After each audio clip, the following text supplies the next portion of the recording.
Vous écoutez Radio Légumes et compagnie, le balado consacré à la culture et l'entretien des plantes comestibles.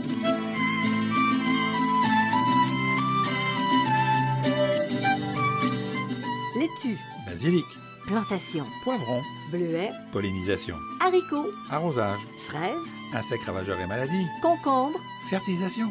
Radio Légumes et compagnie, le balado qui vous dit tout pour cultiver et entretenir simplement les plantes comestibles de façon naturelle.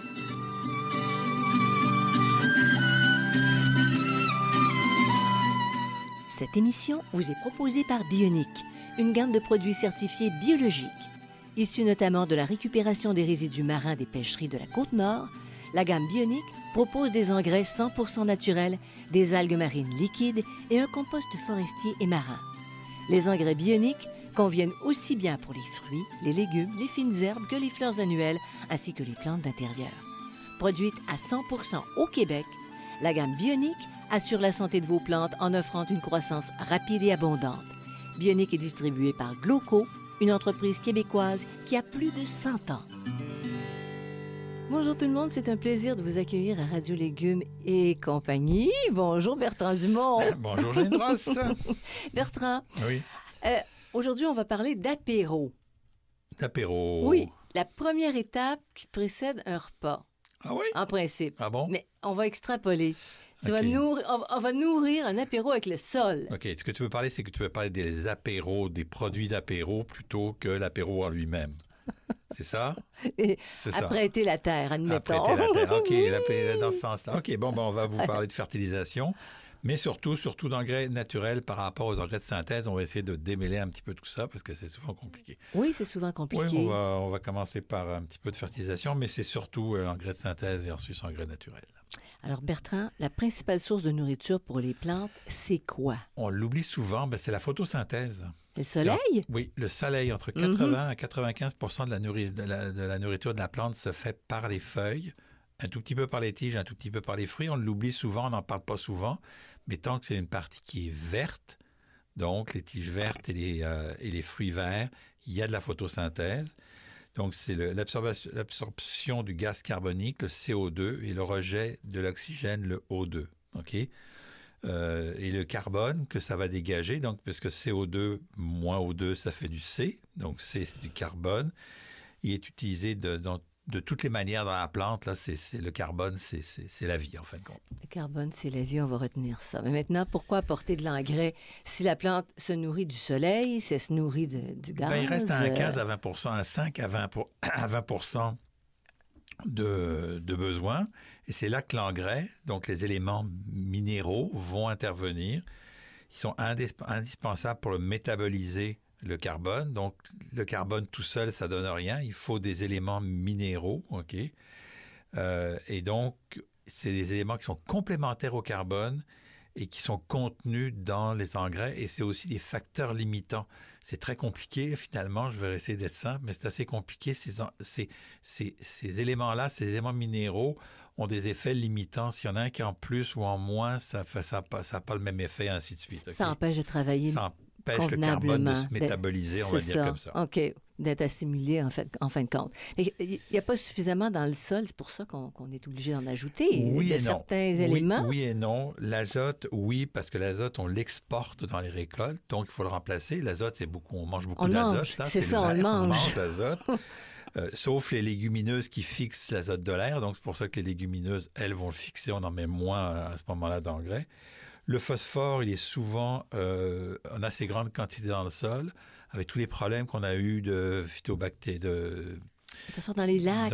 Oui. de phytobactéries, je me souviens plus du nom exactement. Là. Mais le phosphore, ça favorisait les algues vertes, les grandes algues. C'est ça, les grandes algues. Donc, aujourd'hui, il y a de moins en moins de phosphore dans les engrais. Et puis, le potassium, c'est plus ou moins manquant et c'est limitant. Okay? Donc, le potassium, va falloir en rajouter un petit peu, en redonner un petit peu, parce que c'est limitant. Alors, on fait quoi là, pour apporter tout ça? Et pourquoi? Pour compenser quelle perte? Les pertes d'exportation. Un point, c'est tout. Dans le sol, dans une plate-bande de fleurs, si vous laissez les tiges au sol, les tiges vont se décomposer, vont se rapporter. Mais dans un potager, vous exportez pour vous nourrir. Ouais, On en ouais, enlève. ouais. Donc, c'est pour ça qu'on fertilise plus dans un potager que dans une plate-bande de fleurs. normale. C'est ça. Mais ton compost, si tu fais ton compost avec les résidus du potager, oui. Bon, là, tu récupères un petit brin. Donc là, ça, c'est le côté amendement. Mais là, aujourd'hui, on va focaliser sur l'engrais. Mais si on amende, si on rapporte, mais le compost n'est peut-être pas suffisant, donc on va avoir la nécessité de rapporter des engrais. Puis, on trouve quoi dans un engrais de synthèse? Parce que ça commence... C'est drôle parce qu'on nous en parle depuis de nombreuses années comme étant un élément qui est pas si bon pour le sol. C'est peut-être bon pour la plante, mais pas bon pour le sol. Fait on trouve quoi là-dedans? Tu dis synthèse, puis ça fait peur. Bon, synthèse, dans l'engrais de synthèse, on va trouver de l'azote qui est obtenu en usine. Hein? L'azote est fait en usine, là, c'est construit. On part d'éléments naturels, mais on va être obligé de transformer l'azote. Le phosphore, lui, est issu de roches phosphatées transformées chimiquement. Okay. Donc il y a un apport chimique. Un apport chimique. Okay. Et la potasse, elle extrait de gisements miniers, non renouvelables. Tout ça est non renouvelable. Hein? Donc, c'est le fameux N pour azote, P pour phosphore et K pour potasse, le fameux NPK des engrais de synthèse. Puis comment ça fonctionne, les fameux engrais de synthèse? C'est facilement soluble. Hein? On les rend facilement solubles. Là. Donc, un engrais soluble, ça veut pas dire qu'un engrais qu'on met dans l'eau. Ça veut dire qu'un engrais qui va se dégrader rapidement. Il va passer dans la solution du sol, puis il va être absorbé par la plante. Okay? C'est son processus, là. C'est vraiment là, facilement soluble, c'est ce qu'il faut retenir pour l'engrais de synthèse, pour l'avantage. Bon, justement, on va parler des avantages. Vraiment, là, si tu nous donnais une liste des avantages des engrais de synthèse. Un résultat très rapide. Hein, c'est ça. C'est pour ça que c'était vendeur. C'est pour ça que c'était vendeur, postérité. L'augmentation du rendement à court terme. Une formulation constante. C'est toujours constant, c'est toujours égal, parce que c'est fait en usine, c'est un processus chimique qui est bien fait. Et en général, c'est facile d'utilisation et de conditionnement. OK, tu n'as pas à brasser quoi que ce soit. C'est très stable. OK, c'est des granules, c'est des liquides, c'est très stable. Fait que ça a été récupéré par la grande industrie alimentaire de production. Ça. Maintenant, donne-nous la liste. Là, c'est pas si pire. Hein? 1, 2, 3, 4 éléments qui sont avantageux. Correct. On rentre maintenant dans les inconvénients, Bertrand. Effet de courte durée. Si c'est rapide, c'est de courte durée. Donc, il va falloir en mettre souvent. OK? Il faut recommencer le plus souvent les applications. Soluble. On a dit que c'était soluble. Mm-hmm. Donc, lessivage rapide. Ça sort du terrain par les eaux de ruissellement et ça va polluer dans les eaux parce qu'il va rester des éléments chimiques. Et tu le perds sur ton terrain. Tu le perds sur ton terrain puis tu l'envoies polluer les eaux. Les plantes qui poussent plus, ce qui est un avantage, mais sont moins résistantes aux insectes et aux maladies. Donc, ce qu'on a vu, c'est que l'augmentation d'utilisation des engrais a amené une augmentation de l'utilisation des pesticides. Donc, réduire les pesticides et peut-être aussi avec une balance de réduire les engrais. On dit de réduire les pesticides, mais c'est peut-être aussi changer la méthode de culture. Mm-hmm. Après ça, on va avoir une salinisation ou acidification des sols qui va emmener à long terme une stérilisation des sols, donc une infertilité des sols. Mais ça, Bertrand, c'est un gros problème planétaire. Puis on dit stérilisation puis infertilité. Combien ça prend de temps pour, admettons, une terre agricole là, qui a été traitée aux engrais de synthèse pendant des années, combien ça pourrait prendre de temps? Tout va dépendre de la terre et du type d'engrais qu'on va avoir, qu'on va avoir utilisé. En général, on considère que ça prend 30-40 ans avant vraiment de rendre la terre infertile. Et pour la ramener, on ne la ramènera pas avec des engrais. Il va falloir mettre de la matière organique et ça prend 5 à 10, 15 ans, 20 ans, dépendant du type de sol puis du type de problématique. Fait que ça te prend 40 ans pour ruiner une terre. Puis ça te prend 15-20 ans pour... Presque autant pour la récupérer, la remettre en culture, mais pas la récupérer dans l'état où elle devrait être normalement. C'est possible de faire marche arrière. C'est possible de faire marche arrière, c'est très long. Il faut savoir que c'est entre 3 et 5 % des terres annuellement qui sont dégradées par la stérilisation. Donc, c'est très important comme problématique. Mais on n'en parle pas tant que ça. Hein? Non, ça sort dans des études. Oui. Tu le vois passer, toi. Tu suis tout ça. Là, puis... OK. Mais on n'a pas fini, là, notre liste d'inconvénients. On continue. Et en réalité, ça tue la vie du sol. OK, c'est ça. Ces produits chimiques solubles vont tuer les bactéries, les champignons et tout ce qui est dans la vie du sol. Donc, c'est pas bon pour eux autres. Là. Et qui est nécessaire pour les plantes. Qui est nécessaire pour les plantes, oui. Donc, il faut utiliser aussi de grandes quantités d'intrants pour une petite quantité utilisée par la plante, puisqu'il y a beaucoup de lessivage. C'est très soluble, c'est très rapide, mais la plante, elle ne peut pas tout absorber en même temps. Fait qu'on met des quantités plus importantes à cause du lessivage, et donc, plus on en met, plus il y a de lessivage. C'est une espèce un cercle vicieux. de cercle vicieux. Puis en dernier, ça n'apporte que du NPK. Et ça, c'est pas complet. Et ça, c'est pas complet. Donc, il n'y a pas d'oligo-éléments, il n'y a pas d'éléments secondaires. Il faut refaire des applications avec des éléments secondaires. Donc, c'est un peu la différence. Alors, la liste des inconvénients est drôlement plus longue que les avantages des engrais de synthèse. C'est pour ça qu'on commence à s'intéresser de plus en plus aux engrais naturels. Bon, alors, il y a une sous-question. Un engrais qu'on dit à dégradation lente ou à libération contrôlée. Bon, est-ce que c'est pareil avec les avantages et inconvénients de ce que tu viens de nous dire? Il y a un petit avantage, c'est qu'en fin de compte, c'est un engrais de synthèse enrobé dans un produit qui ralentit la libération. C'est pour ça qu'on parle de libération contrôlée. Les effets sont assez similaires, sauf que ça va être moins rapide, bien sûr, parce que c'est contrôlé, sauf pour l'alimentation rapide. Donc, ça va être moins d'alimentation rapide, mais aussi, de l'autre côté, ça va être moins de lessivage. Bon, fait que tu as un avantage, là. Donc, il y a un avantage. Un certain avantage. Mais des engrais à libération contrôlée, oui. C'est pas dans l'industrie ce qui est utilisé. Là. Ben, c'est beaucoup plus cher. C'est ça.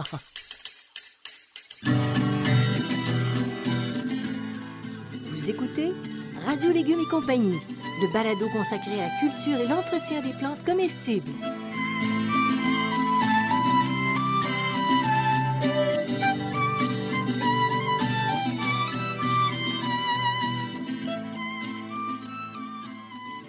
La gamme des engrais 100% naturels bioniques est éco-responsable et certifiée biologique par Québec Vrai.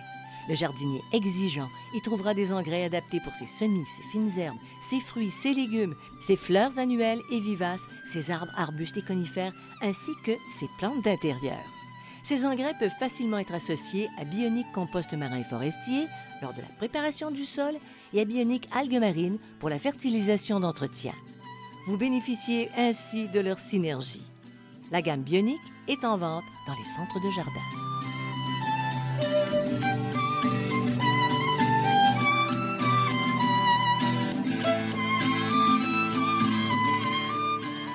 Vous écoutez Radio Légumes et compagnie, le balado consacré à la culture et l'entretien des plantes comestibles. Alors là, on va prendre de l'air. On va prendre la voie des engrais organiques. Oui. Hein? On fait changement, là. Bon, les définitions sont compliquées parce qu'elles font débat parfois sur ce qu'est un engrais organique. On va donner une définition. C'est un engrais, une matière fertilisante obtenue à partir de produits naturels pas ou peu transformés. Mm-hmm. Pas ou du tout transformés ou peu transformés. Donc, c'est vraiment des matières, des produits naturels. On parle d'un produit naturel. Il y a des transformations de chimie biologique, là, oui. Mais il n'y a pas de transformation de chimie de synthèse. Là. Quelque chose qui est ajouté, admettons. Okay. Et donc, il y a 3 origines, l'origine végétale, l'origine animale et l'origine minérale. Point, c'est tout. Point, c'est tout. Correct. OK. Alors, comment ça fonctionne, les engrais naturels, par opposition aux engrais de synthèse qui sont facilement accessibles? Ils sont moins solubles. OK. OK. Sont libérés tranquillement avant d'être utilisés par la plante et ils contiennent de la matière organique. Si vous voyez matière organique, c'est parce que le végétal ou l'animal, c'est des matières organiques, OK? Dans le minéral, il n'y a pas de matière organique en tant que telle, là, mais les engrais minéraux naturels sont moins nombreux aussi. Fait que ça sert aussi d'amendement. C'est-à-dire que tu améliores ton sol oui. Et ton sort. Tu améliores ton sol et surtout, cette matière organique-là va être bénéfique pour tes insectes du sol. Oui. Donc, c'est l'avantage. Un gros avantage. Bon, OK, alors on y va. La même liste, on va être honnête, les avantages des engrais naturels. Libération lente au fur et à mesure des besoins des plantes, donc peu de lessivage. Ça se tient. OK, ça se tient. Oui. OK. La matière organique qui nourrit le sol quand il y a de la matière organique pour les végétaux et les animaux. Pas de salinisation et d'acidification, pas de stérilisation des sols. On n'arrivera pas à stériliser des sols parce que les quantités sont beaucoup moins importantes. Puis il y a aussi tout un phénomène dans les engrais de synthèse où c'est très où il y a un problème d'acidification parce que la chimie fait des engrais acides qui acidifient, ce qu'on retrouve pas dans les engrais naturels. Ça protège la vie du sol à long terme. C'est-à-dire que tu n'arrêtes jamais, tu n'as pas besoin de restaurer ton sol au bout C'est de 40 ans. C'est ça. En plus du fameux NPK qu'on retrouve bien sûr toujours là-dedans, ben on retrouve aussi des éléments secondaires qui sont le magnésium, le calcium, le fer et le soufre dont la plante a besoin. Quand je vous dis que dans la fertilisation, on a beaucoup de carbone, mais le carbone a besoin de tous ces éléments-là pour faire une plante, OK? Et aussi les éléments, le cuivre, le bore, le zinc, le molybdène et le manganèse qui sont aussi extrêmement importants. Même si le manganèse est à 0,001%, très très petite quantité, à un moment donné, le carbone a besoin d'une molécule de manganèse pour faire du métabolisme et faire quelque chose.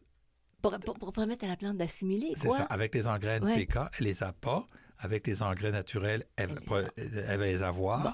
Et donc, si on veut les avoir avec les engrais de synthèse, il faut les rajouter. Il faut revenir il faut rajouter ça dans les engrais parce qu'ils ne sont pas naturellement là. Mais ça doit se faire. Il doit avoir qui ont pensé à ça. Il y en a qui se fait que ça se fait de rajouter des oligo-éléments.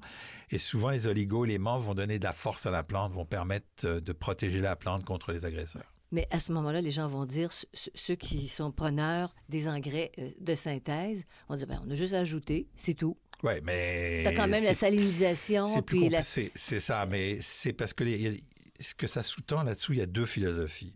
Il y en a une, on nourrit la plante. OK? Ça, c'est les engrais de synthèse. Le sol est un support, on nourrit la plante. L'autre côté, c'est nourrir la vie du sol pour nourrir la plante. C'est là qu'on met des amendements puis qu'on met des engrais, OK? Des engrais naturels, où là, on va supporter la vie du sol pour supporter la vie de la plante pour donner de la production. Okay? Ça va dans le sens de la nature. Et la nature est faite comme ça, OK? Donc, c'est deux approches qui sont différentes et qui ont des effets différents sur le sol. Liste des inconvénients maintenant pour les engrais organiques. Des rendements moins spectaculaires. Ça ne veut pas dire de mauvais rendement, là. Ça veut pas dire un mauvais chaud. Ça ne veut pas dire un mauvais chaud. C'est moins spectaculaire, OK? Les effets sont plus lents. Donc, quand on va commencer à en mettre, on va voir les effets plus lents. Le produit est moins standardisé, OK? Il évolue plus. Et l'utilisation est parfois plus complexe parce que c'est pas soluble, OK? Donc, ça va être... On rentre dans une autre dimension. D'un côté, on a quelque chose de rapide qui se fait vite, puis dont on voit le résultat rapidement. Puis l'autre, ça prend du temps. Donc, c'est un peu deux philosophies de jardinage différentes. Mais est-ce qu'on pourrait comprendre, Bertrand, que si tu dis c'est moins soluble ou pas soluble, il y a des éléments dans les engrais organiques qui sont moins solubles. Mais ils deviennent à ce moment-là un amendement puis un substrat. Ils deviennent un soutien. Oui. On peut-tu dire ça? Non, techniquement, c'est pas un amendement, mais comme ils sont moins solubles, ils vont rester dans le sol plus longtemps. Donc, leur effet va être à plus long terme. C'est-à-dire qu'on n'essaye pas d'avoir un rendement maximum rapidement. Et c'est ce dont on s'est rendu compte depuis 100 ans, c'est qu'on se retrouve avec des terres qui sont abîmées. Alors que là, on va jouer sur le long terme, on va jouer sur le court terme. C'est vraiment la différence entre les deux. Bon, alors, la différence, justement, des types d'engrais organiques, parce que là aussi, il doit y avoir des différences. Alors, les engrais d'origine végétale, je vous en donne quelques-uns. Les algues liquides, les farines d'algues, la cendre de bois, qui apporte le potassium. Celles d'origine animale, les émulsions de poissons, les farines de sang, les fumiers de poules desséchées, sont des sources d'azote. Les farines de crevettes, de crabes, de poissons sont des sources de phosphore. Les engrais d'origine minérale, donc le basalte, le sulpomalgue pour les apports de potassium et la poudre de phosphate minérale pour le phosphore. Et en plus de ça, les engrais d'origine, ils contiennent tous des oligo-éléments, là, donc ils sont tous présents. La récupération, par exemple, si tu vas dans les engrais d'origine animale, émulsion de poisson, puis tout ça, est-ce vraiment au Québec, on a une récupération de tous ces résidus là, de la pêche? Les émulsions de poisson, on en trouve moins aujourd'hui. C'est beaucoup les algues liquides et les farines d'algues et tous les produits de la mer, là, parce qu'il y a un composé qui s'appelle la chitine, qu'on retrouve dans les produits de la mer, qu'on retrouve dans la carapace de tous les produits de la mer, là, des crustacés, ouais. Okay, qui est très intéressante parce qu'elle protège les plantes contre les insectes et les maladies. Okay. Fait que l'émulsion de poisson, c'est moins ça aujourd'hui? Ou il y en a encore? On en trouve moins. Mais on en trouve aussi. Là, on en trouve sous d'autres noms, là, mais on en trouve aussi. Mais est-ce qu'on a une industrie qui est capable de subvenir aux besoins au Québec? Ben oui, parce qu'on est un pays maritime. Alors, aller chercher des algues, c'est pas un problème. Là. Est-ce que c'est suffisamment exploité? Est-ce qu'il y en a qui arrivent à vivre de ça? Oui. Il y a des compagnies, il y a suffisamment de compagnies qui font des algues, des algues, là, c'est pas un problème, là. C'est vraiment, là, on en trouve partout. Fait qu'on n'a pas d'excuse au Québec, du moins. Non, de ne pas pour utiliser d'algues. s'approvisionner avec des produits naturels. Alors, si on résumait, les différences entre les engrais de synthèse maintenant et les engrais naturels. Ben, je dirais c'est le fast-food pour les engrais de synthèse. vite intégré, vite ingurgité, pas nourrissant à long terme et pas bon pour la santé des plantes et surtout du sol. Ben, c'est ça. Hein? Puis l'autre côté, c'est une cuisine de terroir. L'engrais naturel, c'est de la cuisine de terroir. Mélanger lentement, bien-être prolongé, bon pour la plante et le sol. OK? Donc, c'est bon pour le goût, bon pour la nourriture. D'un côté, le fast-food, de côté, la cuisine de terroir. Pour moi, c'est comme ça que ça résume, là. J'adore. Fait que vous pouvez choisir. J'adore comment tu nous résumes ça. Fast-food ou terroir, c'est à vous de voir. Et c'est à vous de voir.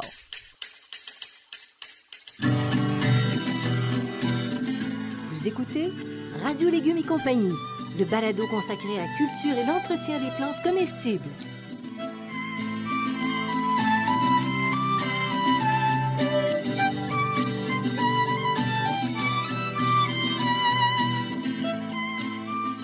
Vous êtes à la recherche de réponses sur la manière de cultiver votre potager, vos légumes et vos fines herbes?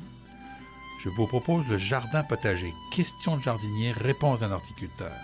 Dans ce livre, je réponds à plus de 1400 questions. Elles abordent aussi bien l'aménagement du potager, l'entretien du sol et des plantes que la récolte. Je réponds aussi aux questions concernant 30 légumes et plus de 20 fines herbes. Le Jardin potager, questions de jardinier, réponses d'un horticulteur, un produit 100% québécois, est en vente dans les librairies du Québec.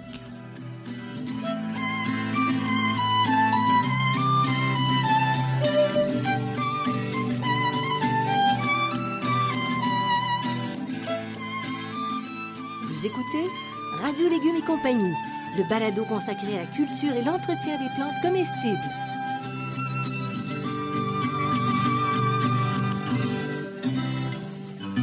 Est-ce qu'on peut utiliser les engrais et amendements ensemble? Sans aucun problème. Ouais. Sans aucun problème, sauf qu'il va falloir prendre en compte les apports réciproques en éléments nutritifs. Par exemple, si vous prenez un engrais très azoté avec un amendement très azoté sur une culture de légumes-fruits, ben vous avez des risques de surfertilisation. Si vous en mettez trop, vous allez surfertiliser. Ça, c'est un des problèmes que moi, je rencontre au Québec depuis des années. On surfertilise. Okay? On utilise beaucoup d'engrais, on surfertilise. Et en réalité, on dépense beaucoup d'argent. On sort beaucoup d'argent sur son porte-monnaie pour pas grand-chose parce que c'est pas utilisé par la plante. Okay? Alors, surfertilisation, si on utilise les deux systèmes. C'est-à-dire que si on utilise un engrais très azoté avec un amendement très azoté, ben, il va y avoir trop d'azote, là. Fait que l'azote, à un moment donné, va être lessivé, va partir, va être pas utilisé, va se transformer. Donc, ça sert à rien. On paye pour rien, là. Donc, attention à la surfertilisation. OK. Les engrais naturels ou de synthèse, est-ce que ça peut être nuisible aux plantes? Oui, car ils peuvent créer des déséquilibres si on en met trop. La surfertilisation des espèces moyennement gourmandes et peu gourmandes, par exemple, on a des variétés. Vous verrez, j'ai un balado là-dessus, là, des plantes gourmandes, moyennement gourmandes, peu gourmandes. Ça va bloquer l'assimilation des substances nutritives et donc réduire la productivité de la plante. Trop de nourriture va faire de l'embonpoint, de l'obésité, puis quand on est obèse, on est plus malade. Hein? C'est le même problème. Donc, les sont plus sensibles aux attaques et aux maladies. Donc, quand la plante n'est pas en bonne santé, quand elle a fait du surpoids, je veux dire ça comme ça, ben, finalement, elle est plus sensible aux attaques, aux problématiques. Hein? Fait que tu fais le parallèle entre une plante puis un être humain. Ben, et puis tu sais que c'est pas fou. C'est pas fou. C'est la chaîne de la vie. Tu bouffes beaucoup de fast-food. Ben, tu fais de l'obésité, puis tu attires des problèmes. Oui. Tu fais une cuisine au terroir, tu fais une cuisine saine, ben, tu vas te retrouver que finalement, tu vas être un peu plus en santé. T'sais. Ça ne vous garantit pas que vous allez mourir jeune ou vieux, là, mais vous allez être un peu plus en santé. Puis maintenant, l'utilisation d'engrais naturels ou de synthèse, est-ce que ça a un impact sur le goût des légumes? On se pose la question. Vaste question. Oui. Vaste question qui n'est pas prête de trouver une réponse en réalité. Certaines études tentent à démontrer que les légumes cultivés biologiquement ont plus de goût. Okay? On a fait des études et des études à l'aveugle aussi. Mais en fin de compte, le problème, c'est le goût. C'est une affaire très personnelle et très suggestive, le goût. Évidemment. Hein? Ben oui. On le sait, on est des deux bords de la table. Toi, t'aimes plus épicé, puis moi, l'épice, les affaires très épicées. J'aime moins ça. Moi, j'aime ça, les trucs naturels, presque sans... Presque sans goût. Non, mais juste le goût du légume, le goût du fruit. Puis d'autres, ben, ils rajoutent des affaires, OK? Moi, mettre du sirop d'érable sur des framboises, c'est pas bon pour le sirop d'érable et pas bon pour les framboises. J'aime le sirop d'érable tout seul et les framboises toutes seules. Tu perds le goût. Alors que des gens vont aimer ça, mélanger ça, OK? Et puis, il y a des très nombreux facteurs qui rentrent en ligne de compte. Il y a la variété, le climat, le type de sol, la saison, la chaleur avant la maturité ou la récolte, le stade de la récolte peuvent influencer le goût. Donc, fait que tout ça au-delà des engrais. Au-delà des engrais, c'est difficile à dire. Il faudrait vraiment mettre des plantes dans des conditions toutes les mêmes, des variétés toutes les mêmes, puis comparer les goûts. Puis d'une année sur l'autre, les goûts changent aussi. Donc, mais c'est ça, étant donné le soleil, puis tout c'est pour ça, ça que le soleil, ça. la pluie, tout ça va changer. Mais tu sais, si tu prends le terroir en France pour les vins, oui.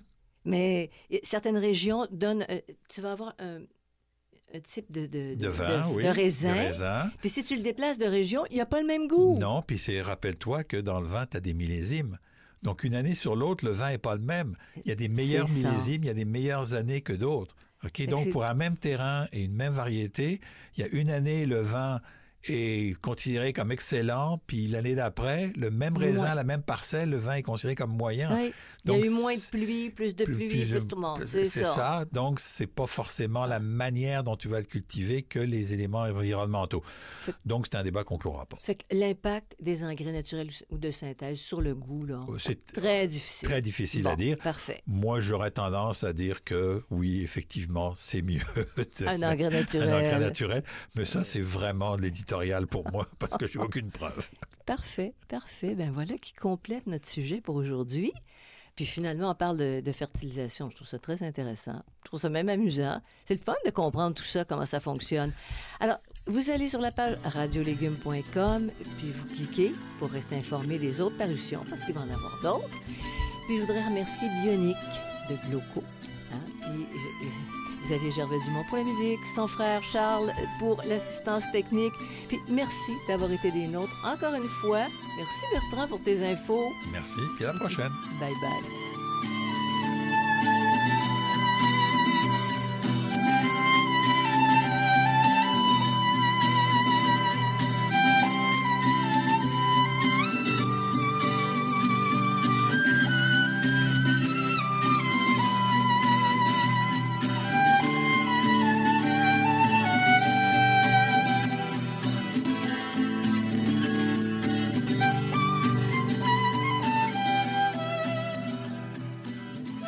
Écoutez Radio Légumes et compagnie, le balado consacré à la culture et l'entretien des plantes comestibles.